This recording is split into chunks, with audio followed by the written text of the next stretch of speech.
Olá, alunos do Colégio Batista, um forte abraço do professor Fábio. Alô, galera do segundo ano. Bem, seguindo nossas aulas, nas últimas aulas nós falamos sobre a questão da indústria no Brasil, como que a indústria se desenvolveu dentro do Estado brasileiro e até que ponto ela chegou. Bem, é, a relação da indústria ela tem muito a ver com o poder sociopolítico-econômico, ou seja, a economia tem muito a ver com a política.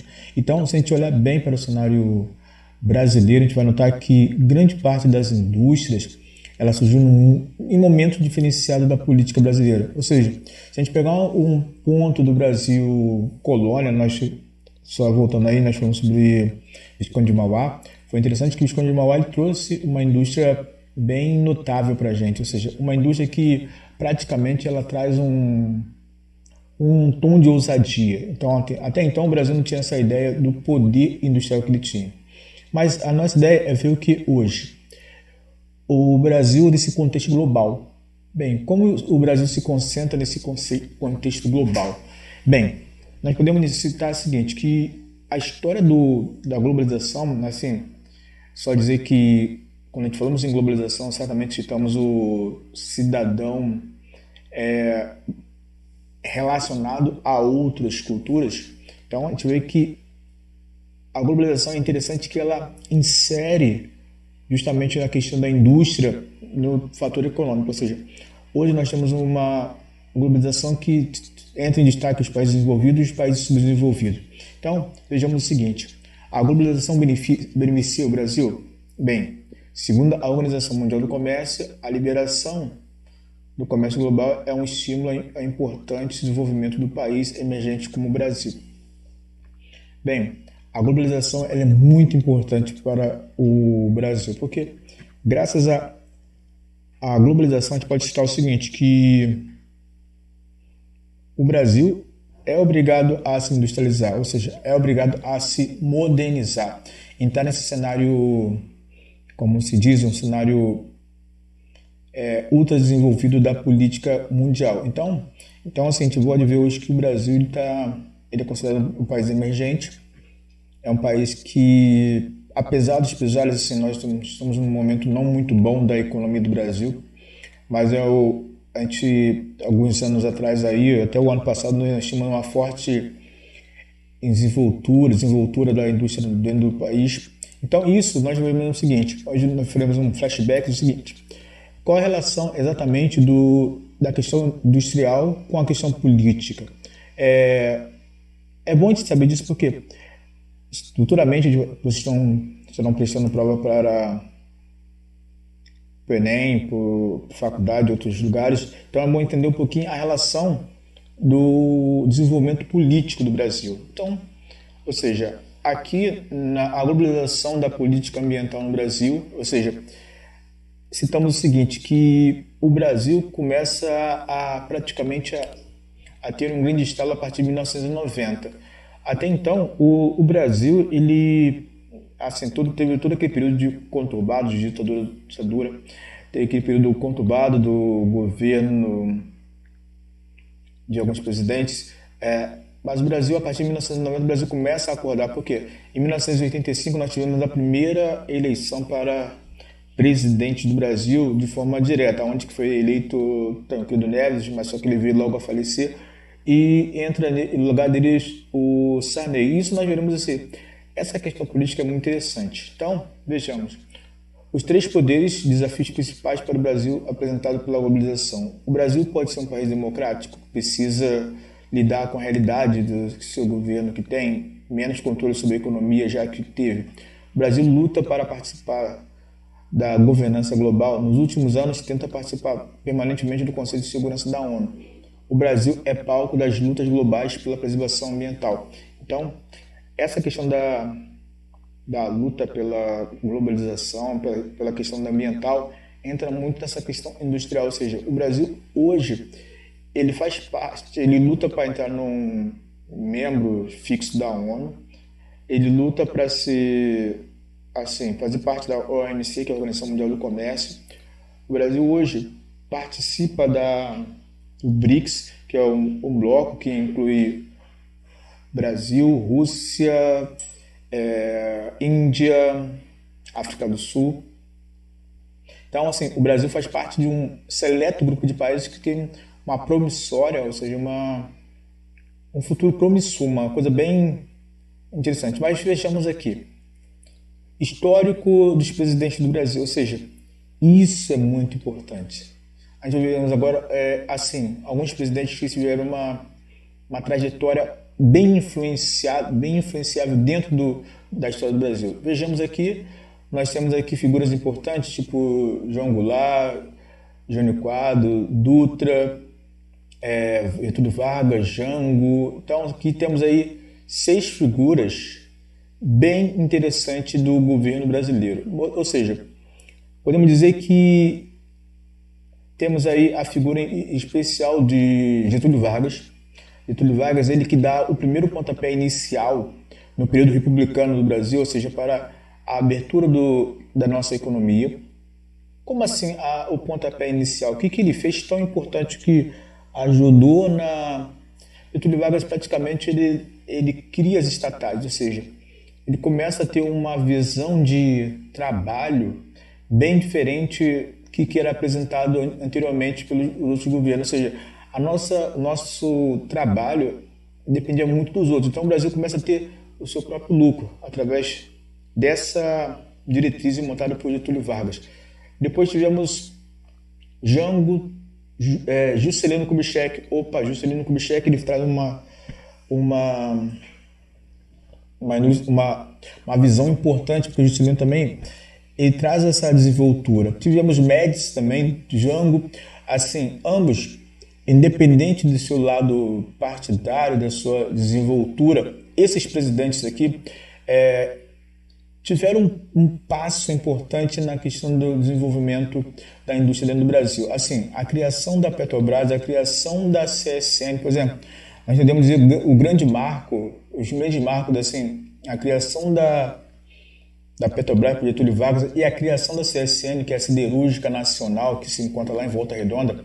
A Siderúrgica Nacional foi criada no período da Segunda Guerra Mundial. Para quem não sabe, a CSN foi um presente dos norte-americanos para o Brasil durante o governo Getúlio Vargas, ou seja, ela foi praticamente criada, ela foi montada num ponto estratégico que fica entre Rio, São Paulo e Minas. Por quê?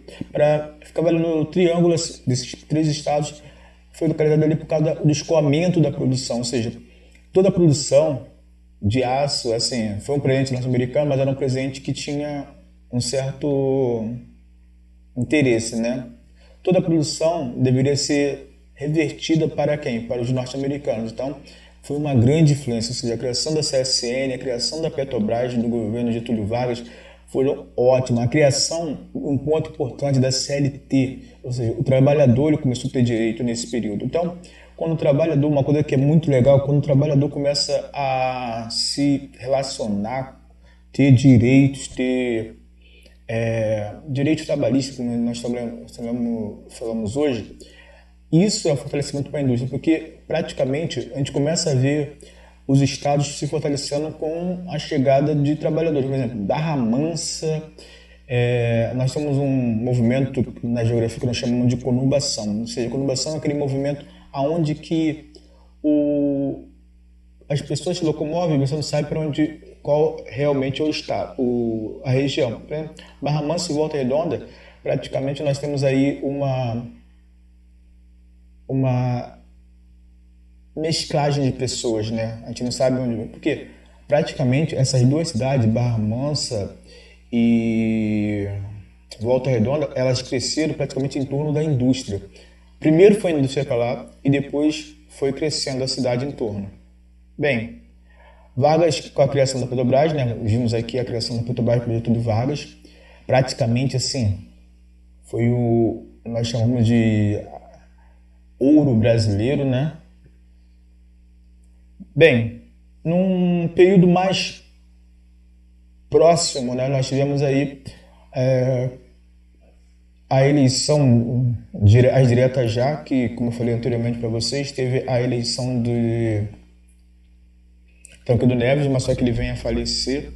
E nisso, assumiu seu vice, que foi o José Sarney, assim, no período do governo de José Sarney, o Brasil passou por um período de recessão, uma chamada infrainflação, ou seja, foi um período muito instável, ou seja, a nossa indústria no período de 85 a 90, por aí, o Brasil se tornou muito instável porque a nossa moeda praticamente não tinha uma estabilidade. Isso significava o quê? A cada hora, a cada minuto, os preços alteravam. Por exemplo, se você quisesse comprar um cachorro quente, você passou na banquinha de cachorro-quente, o cachorro-quente estava a R$ 5. Mas aí você falou, não, vem em casa. E você voltar por volta de 7 horas da noite, por exemplo, o cachorro-quente estava R$ 15. Então, assim, era um momento muito de estabilidade. Ou seja, a indústria do petróleo sofria muito. Por exemplo, todo final de semana havia aumento da gasolina. Então, era uma corrida frenética. Ou seja, foi um período muito crítico. Assim, certamente você pode perguntar os avós ou pais de vocês também que passaram por esse momento de crise. Então, tivemos aí quatro presidentes, na verdade tivemos cinco, né? Porque tivemos Collor, o Collor foi eleito, né? E não foi um governo tão próspero para as indústrias, porque praticamente ele não ajudou no crescimento industrial. E para todo mundo sabe a história do Collor, ele sofreu impeachment, né? E foi retirado do poder. Ele foi, na verdade, ele pediu para sair, né? Ele não foi retirado, que nem no caso de Dilma. E quando ele saiu, quem assumiu foi o vice, Itamar Franco. O Itamar Franco, que não entra nesse quadro aqui, foi um presidente muito inteligente, porque ele traz para o Brasil uma ideia de trazer uma indústria de volta. Então ele influencia a indústria automobilística. Então ele começa remontar o projeto do Fusca. Então, durante o governo Itamar, a projeção do governo, a produção de Fuscas foi bastante interessante.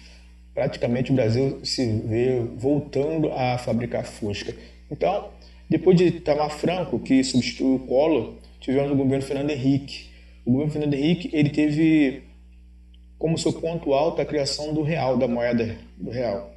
E um ponto principal foi as privatizações, como eu falei na última aula para vocês, ou seja, a venda de estatais para particulares, ou seja, dinamizar o preço, ou seja, facilitar a compra para a população. Então, com isso, no governo Fernando Henrique, ele traz uma ideia muito grande de estabilidade econômica. Depois de Fernando Henrique, ficou exatamente 8 anos no poder, vem Lula. Lula ele aparece como a figura social, ou seja, o governo Lula ele vem com uma ideia de ajudar a população, ou seja, o governo Lula, como ele ajuda a população?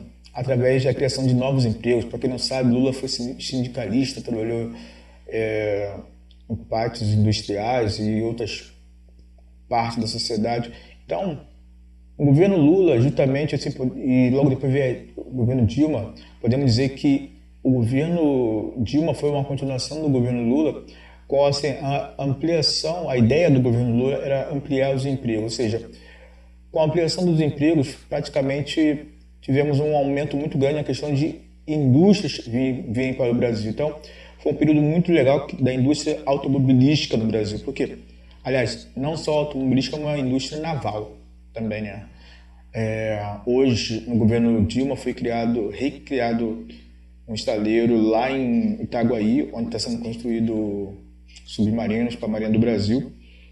E a ideia do período de 1994 até 2017, 2014, praticamente o Brasil teve um período muito grande de crescimento industrial, ou seja, várias empresas começaram a vir para o Brasil. O Brasil ele consegue chegar exatamente a ser a oitava potência econômica do mundo. Então, qual a indústria que não gostaria de vir trabalhar no Brasil nesse período? Então, os governos foram interessantes. E um dos fatos interessantes é que cada governo ele tinha o quê? O seu plano econômico, que seria o plano econômico. Quando fala plano econômico, o pessoal dá um gelo, né? Ih, o que é isso, plano econômico? Plano econômico nada mais seria o que? Plano para ajudar a economia. Isso é muito fácil. Tivemos aí, entre eles, o plano Cruzado, tivemos o plano Bresser, o plano Collor, o plano Verão. Bem, ambos É engraçado que o plano Collor, praticamente, ele confiscou a poupança de todo mundo. Quando fala em plano Collor, todo mundo fica assim, opa, deixa para lá. Então, os planos econômicos, a ideia era praticamente tentar remodelar essa, essa visão de economia, ou seja, tentar verbalizar a economia. Então, alguns planos eram interessantes que nós tivemos aí mudar o nome da moeda também era interessante. Para quem não sabe, o Brasil já teve a nossa moeda era o cruzeiro, aí depois foi pro cruzado, e voltou do cruzeiro, depois foi cruzado novo. Então, qual era a diferença básica? Que praticamente a gente acrescentava o zero. E agora é o real, né? Tivemos também o momento da URV e um dos grandes interesses desse período aí, a gente pode dizer que o grande plano econômico foi, assim, que começa no governo Itamar Franco, que está a imagem de Itamar Franco, foi o Plano Real. Ou seja, o Plano Real seria a ideia de alinhar a economia do Brasil com o dólar, que é a moeda mãe, né? Para quem não sabe, assim, há uma regência muito grande. O dólar é aquela moeda mãe porque ela é que puxa os outros. Por exemplo, mas professor, a libra é mais cara que o dólar, mas quem manda exatamente é o, o dólar. Mas assim, o Itamar Franco teve justamente, para quem não sabe, Fernando Henrique Cardoso, que vira ser presidente da República, Itamar Franco, ele no governo Itamar Franco ele é ministro da Economia. Então, assim, a ideia era fazer esse alinhamento. Então, foi um período muito grande. Praticamente, nós abrimos mão fizemos uma transição, passamos para o RV, que era a moeda de transição. E, com isso, o Brasil passou a ter o quê?